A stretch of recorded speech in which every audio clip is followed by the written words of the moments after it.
اگر مشرک ہے، شرک اکبر کا مرتکب ہے، اس کے سارے اعمال کیا ہو جائیں گے؟ باطل، برباد ہو جائیں گے۔ لہذا حج پر جانے سے پہلے آپ کو شرک عمل سے تائب ہونا پڑے گا، توبہ کرنا پڑے گا، ورنہ ساری محنتیں رائے گا اور برباد ہو جائیں گی۔ من حج للہ، جس شخص نے اللہ کے لیے حج کیا ہو، غیر اللہ کے نہیں، فلم یرفث ولم یفسق، حج کے درمیان بیوی کے جماعت سے، بہت سارے لوگ میاں بیوی ساتھ میں جاتے ہیں، بیوی کے ساتھ ہم بستری، جماع، مباشرت اور فسق و فجور گناہوں سے بچاؤ حج کے درمیان،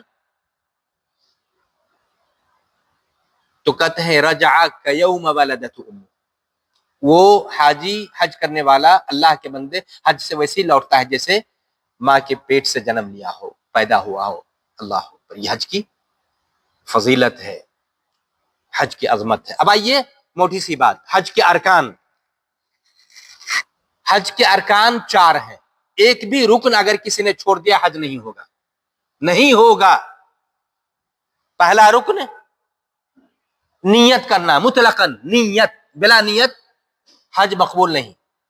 دلیل اللہ کے نبی صلی اللہ علیہ وسلم فرمایا، راوی عمر بن خطاب رضی اللہ تعالیٰ عنہ ہے، نبی صلی اللہ علیہ وسلم فرمایا انما الاعمال بالنیات وانما لکل امرئ ما نوى، صحیح بخاری کی حدیث ہے، عملوں کا دار و مدار نیت پر ہے، ہر شخص کے لیے وہی جس کی اس نے نیت کی ہے۔ یہاں بھی اس بات کی دلیل ہے، ہم حج کے لیے نیت کر رہے ہیں، اور حج کر رہے ہیں کس کے لیے؟ غیر اللہ کے لیے نہیں، کس کے لیے؟ اللہ کے لیے۔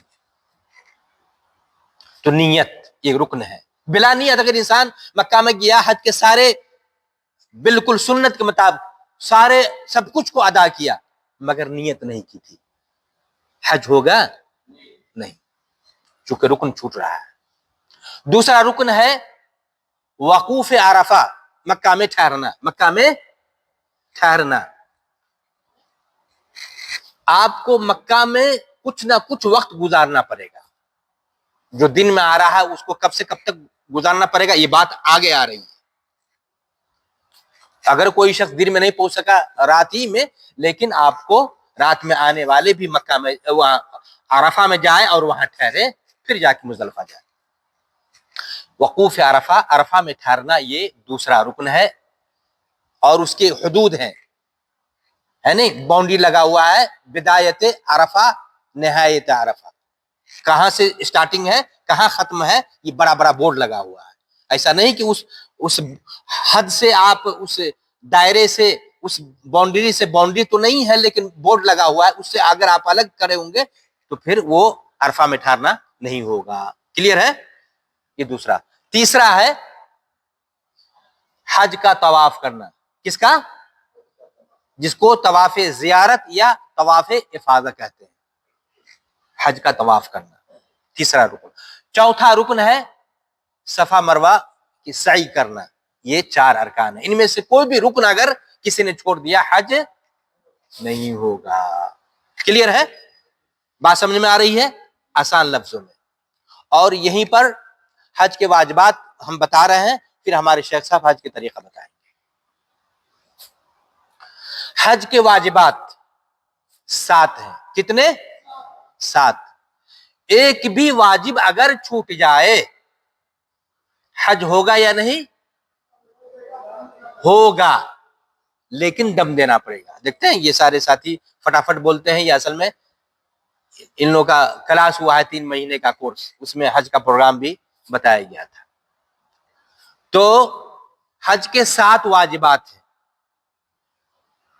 ان میں سے پہلا واجب میقات سے نیت کرنا، میقات سے، ٹھیک ہے، پہلی بات تو آگے تھے نیت مطلقاً، لیکن میقات سے نیت کرنا یہ واجب ہے۔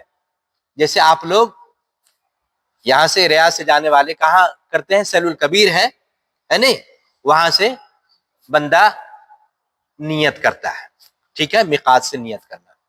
اب جیسے حج تمتع کے لیے بندہ پہلے عمرہ کی نیت کرے گا، عمرہ کی ادائیگی کے بعد جہاں ہے، مکہ میں ہو یا مینا میں ہو، وہیں سے حج کی نیت کرے گا اور احرام باندھے گا۔ کلیئر ہے؟ یوم الترویہ یعنی 8ویں ذی الحجہ کو، جو تفصیل ہمارے شیخ صاحب بتائیں گے حج کے طریقے میں۔ تو میقات سے نیت کرنا، اگر کوئی شخص میقات سے نیت نہیں کیا، بندہ چلا گیا 50 کلومیٹر مکہ کی طرف، پھر جا کے وہ نیت کر رہا ہے۔ اب جیسے مثال کے طور پر آپ لوگ جائیں گے جدہ، کہاں جائیں گے؟ اور جدہ میقات میں داخل ہے نا شیخ صاحب؟ اب اگر کوئی شخص وہاں پہنچ گیا، ارے تو آپ تو کہاں داخل ہو گئے ہیں؟ میقات کے اندر آپ آ گئے ہیں، لہذا آپ کو، آپ کے لیے جو میقات متعین ہے وہاں آپ کو نیت کر کے احرام کے کپڑے لگا کر آپ کو داخل ہونا ہے۔ کلیئر ہے؟ تو میں بتا رہا تھا کہ اگر کوئی شخص میقات سے تجاوز کر گیا، اب کہا کہ 50 کلومیٹر دور آ گیا، اب کیا کریں؟ کون جائے گا؟ پھر ٹیکسی لینا پڑے گا، بس تو نکل رہے ہمارے لیے، بس تو واپس نہیں جائے گی، تو اب کیا کرنا ہے؟ چلو یہیں سے ہم نیت کر لیتے ہیں۔ ہوگا کہ نہیں ہوگا؟ ہاں نہیں ہوگا، حج نہیں ہوگا، حج ہوگا لیکن دم دینا پڑے گا، ٹھیک ہے؟ دم دینا پڑے گا، ایک بکرا ذبح کر کے مکہ کے فقیروں میں بانٹنا پڑے گا، یا اس کی قیمت چاہے بینک میں آپ جمع کریں، ٹھیک ہے؟ اچھا، یہ ہوئی بات، پہلا واجب میقات سے نیت کرنا۔ دوسرا واجب ہے عرفہ میں آپ کو ٹھہرنا ہے دن میں آنے والے سورج کے ڈوبنے تک۔ کب تک؟ یاد رکھا جائے، دن میں آنے والے کب تک رکے گا؟ سورج کے ڈوبنے تک وہاں رہنا ہے، اس سے پہلے نہیں نکلنا ہے۔ رات میں آنے والا، اس کے لیے میں نے بتایا ہے کہ مثال کے طور پر اگر کوئی شخص دن میں نہیں پہنچ سکا، رات میں آ رہا ہے عرفہ، تو کچھ وقت گزارے عرفہ میں، اس کے بعد پھر وہ وہاں عرفہ سے نکلے گا۔ دن میں آنے والوں کے لیے سورج کے ڈوبنے تک وہاں ٹھہرنا ہے، اور پھر بغیر مغرب کی نماز پڑھے ہوئے مزدلفہ کی طرف روانگی ہوگی، جو آگے حج کی ادائیگی میں بتایا جائے گا انشاءاللہ۔ یہ دوسرا ہوا۔ دوسرا واجب کیا ہے؟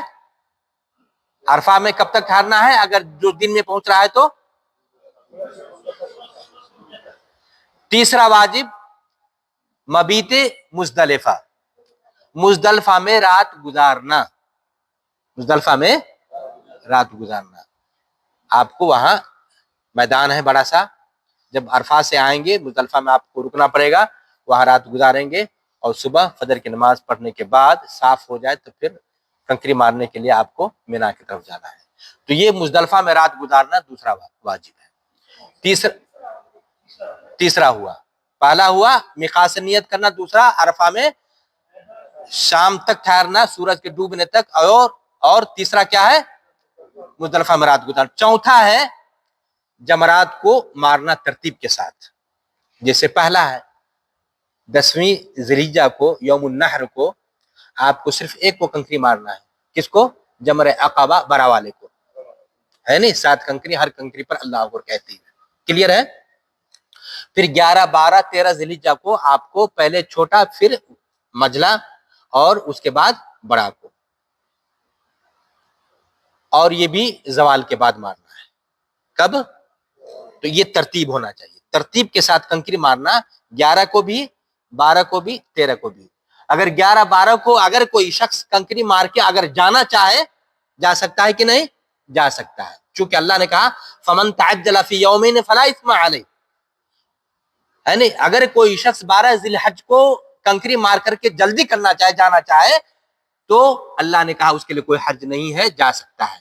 تو عام طور سے آپ لوگ 12 کو کنکری مار کر کے آپ کو بتایا جائے گا واپسی ہوگی ریاض کے لیے، یعنی طواف وداع کرتے ہوئے، ٹھیک ہے؟ تو یہ تو چوتھا ہوا، ترتیب کے ساتھ کنکری مارنا۔